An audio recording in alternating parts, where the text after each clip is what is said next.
जय माता दी। मेरे सभी प्यारे दोस्तों, मैं लक्ष्मी शर्मा बड़ों को चरण स्पर्श, छोटों को प्यार और बराबर वालों को दिल से नमस्कार करती हूँ। आज मैं सुनाऊंगी जेठ मास की कथा अध्याय 17 और इस अध्याय में सुनेंगे एकादशी व्रत का वर्णन। स्कंद जी कहने लगे कि हे ऋषियों, श्री व्यास जी राजा युधिष्ठिर से कहते हैं कि हे नृप श्रेष्ठ, ज्येष्ठ मास के शुक्ल पक्ष में एकादशी का व्रत होता है। उस दिन मनुष्य निर्जल उपवास कर सकरा सहित जल से पूर्ण घट का दान करते हैं। दान श्रेष्ठ ब्राह्मण को देने वाला विष्णु लोक में जाकर आनंद करता है। युधिष्ठिर वेद व्यास जी से बोले कि हे दिव्यान, मैंने मानव धर्म और वैदिक धर्म को सुना है, अब आप कृपया वैष्णव धर्म को कहिए।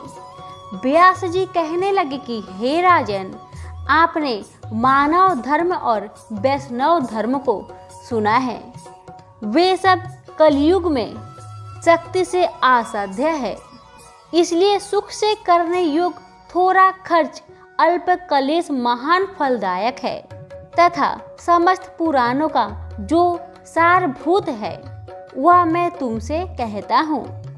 हे राजन, दोनों पक्ष की एकादशियों को भोजन नहीं करना चाहिए। जो प्राणी एकादशी को भोजन नहीं करता वह नरक में नहीं जाता। व्यास जी के वचनों को सुनकर भीमसेन काँप रहा था तथा भयभीत होकर बोला कि हे पितामह, मैं असमर्थ हूँ, इस उपवास के विषय में मैं क्या करूँ? महाफलदायक एक ही व्रत मुझसे कहिए, सब एकादशियों का व्रत मैं नहीं कर सकता। व्यास जी बोले कि हे भीमसेन, वृषया मिथुन के सूर्य होने पर ज्येष्ठ मास की शुक्ल पक्ष की जो एकादशी होती है, उस दिन प्रयत्न पूर्वक जल रहित उपवास करना चाहिए। स्नान और आचमन के जल को छोड़कर विद्वान पुरुष अंत जल का ग्रहण ना करे, अन्यथा जल का ग्रहण करने से व्रत भंग हो जाता है। विद्वान सूर्योदय से सूर्योदय तक जल का त्याग करे तो बिना प्रयास के एकादशी के व्रत का श्रेष्ठ फल उसको मिलता है। फिर द्वादशी को प्रातः काल स्नान करे और ब्राह्मण को विधि पूर्वक जल और स्वर्ण का दान दे। इस प्रकार जितेंद्रिय कृतज्ञ होकर ब्राह्मणों के साथ भोजन करे। इस प्रकार व्रत करने से जो पुण्य होता है उसे मुझे जनार्दन भगवान ने कहा है। ज्येष्ठ मास की शुक्ल पक्ष की एकादशी के दिन जल रहित निर्जल उपवास का जो फल होता है उसको हे भीमसेन तुम सुनो।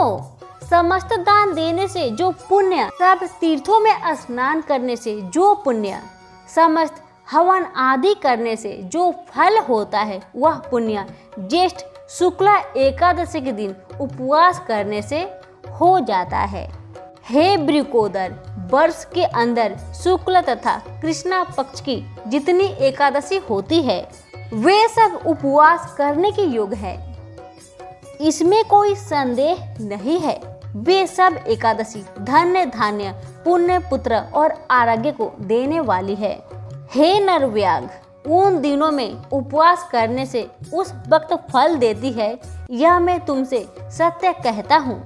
एकादशी के दिन उपवास व्रत करने से उस प्राणी के सामने यमराज के दूत नहीं आते हैं, जो कि बड़े भयानक विशालकाय कृष्ण वर्ण दंडपाश से युक्त और अति क्रूर कहे जाते हैं।